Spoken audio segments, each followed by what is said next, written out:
Hi guys, welcome to our YouTube channel. We are the Young Urban Women from Africa to Kun, South Africa. Every week, we'll be discussing issues that affect young women in our communities. Issues such as decent work, unpaid care work, and sexual reproductive health and rights. This is where we aspire to inspire and never expire. So don't forget to hit the subscribe button below. Like, share, leave a comment, and stay tuned.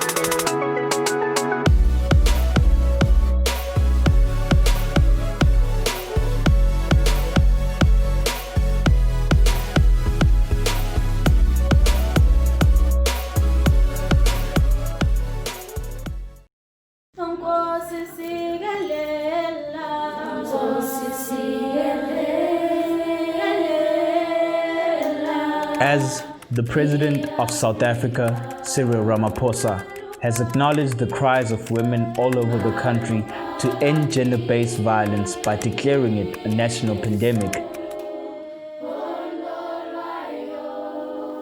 This week, the Young Urban Women take a step back to reflect on the journey that has led us to this momentous step towards ending violence against women as they walk us through their 16 Days of Activism art exhibition edition of 2019. Did you know that in South Africa, 7 women and 3 children are murdered? Meaning that somebody's mother is killed, somebody's daughter is killed, somebody's sister is killed, somebody's pillar of strength is killed. And as for the 3 children, our next great president has died. Our next great thing has died. And the person who could have changed the world is just gone like that, in thin air. The violence that's happening nowadays in our societies deprives us of having the ability to, embrace and, have more knowledge of what has to come for our upcoming future. Maya Angelou once said, people may forget what you did, people may forget what you said, but people will never forget what you made them feel. As I stand before you today, I hope that I evoke an emotion of sort in you.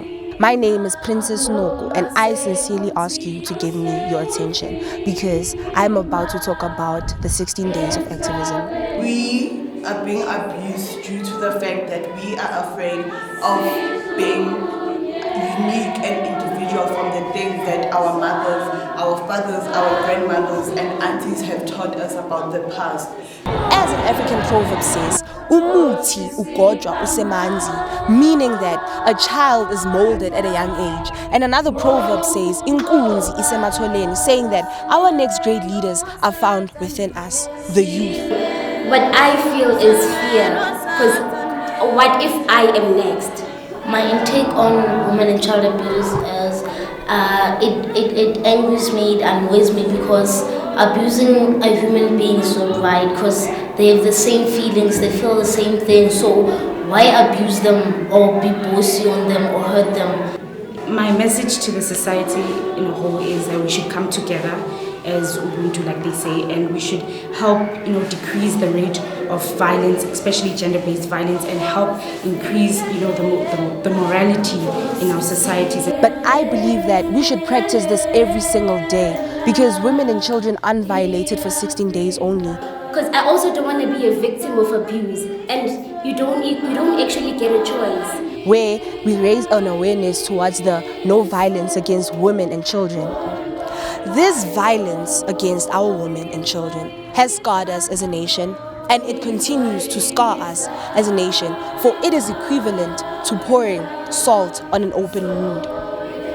It will be hard to strive for change, that I know, but I believe that once we look towards the sun, our shadows will fall behind.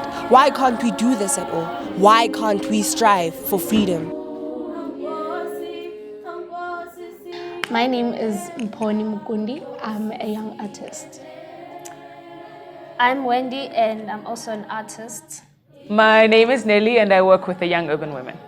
Hi, my name is Neo and I also work with the Young Urban Women.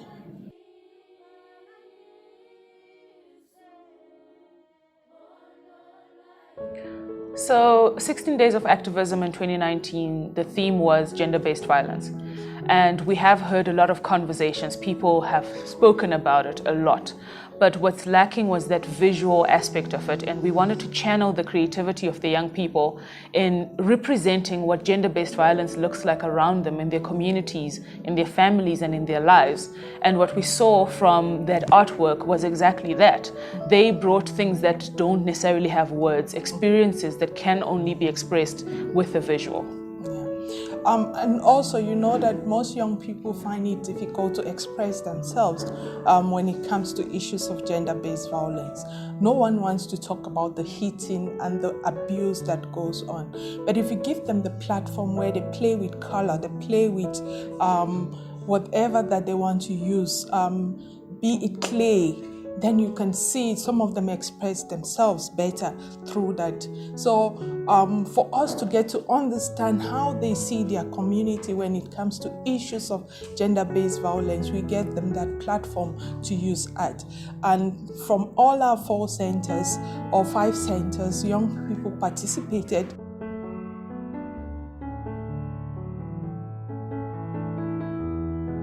Well, first and foremost, it's art.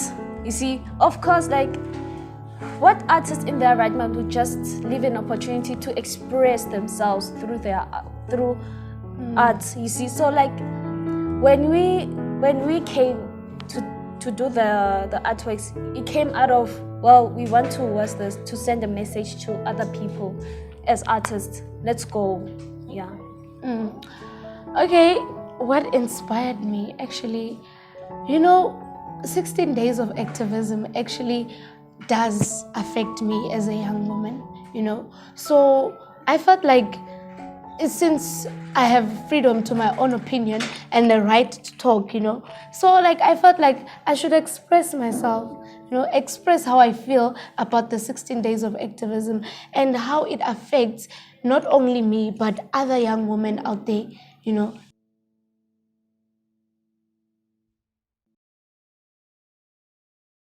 Young people should be conscious that they make decisions or choices that benefit them, not choices that actually hurt them more. Most young people will say, I grew up without a father. I'm not canceling that, a father figure, or I grew up with a father who was an abuser. So the thing that we want them to discuss is, if you grew up with a father that was an abuser and you did not like what your father was doing to your mother or what your father was doing to you as a child, why will you choose to do that to another person rather than choosing the opposite, to say, okay, this was not okay and I did not like it, so I will not perpetrate it. So these are the conversations that we try and get young people to get to a point where they understand that if you are aware, you can actually make a different choice, a better choice. Yeah, I guess it's the responsibility of breaking the generational problems, right? So you may carry the burden of the past generation, but you also have a responsibility to the next generation to not be that generation that they're talking about badly, to say, our previous generation, right? So if you're conscious, like what Neo was saying, that in the present, how are they going to speak about you in the future? How are your children and your grandchildren going to speak about how you change things and the conversation? How did your generation make a difference?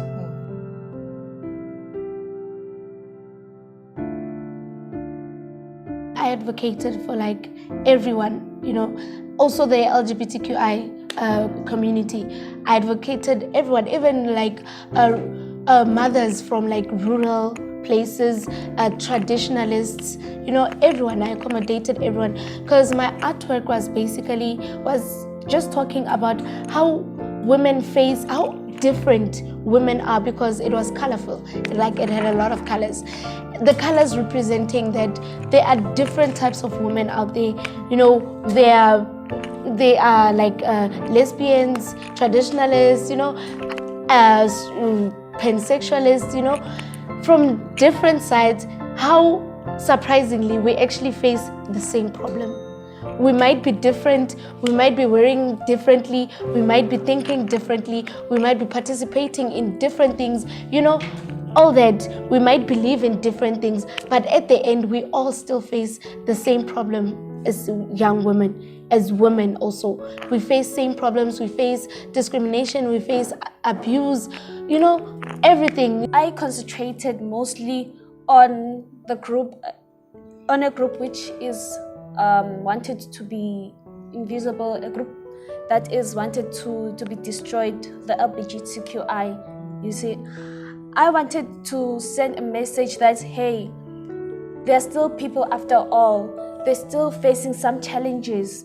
And so when we celebrate 16 days of activism, let's include everyone, because most of the time we focus on women, you see, and forget that there are other different people, you see. We can advocate for disabled people every day. We do it every day, we try. We advocate for women every single year, but then the LGBTI was only given about a day or a month, and most people don't even know about it. Yeah. So I decided to make an artwork which represented the LGBTQI. This is why I added the flag on one of my artworks, and on the other artwork I actually drew a person. You cannot even tell if it's a woman or a male, to show that we shouldn't be discriminate against other people.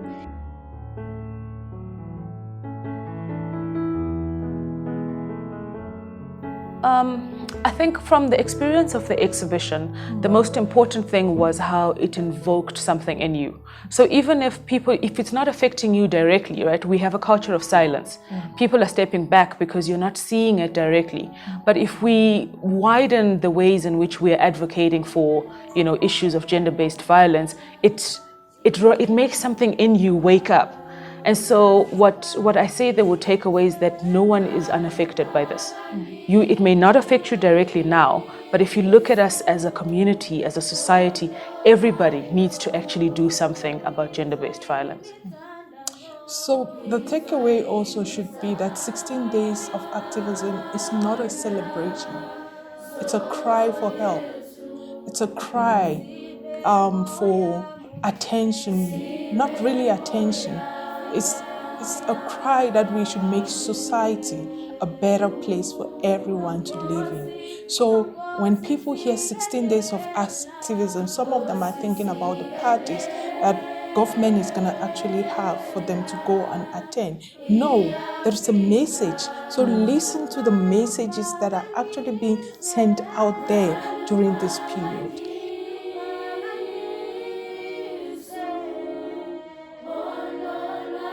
Most of my artworks that I do are actually relevant, because it's not 16 days of activism, it's not something we face this year and then next year we don't face it. It's like a birthday.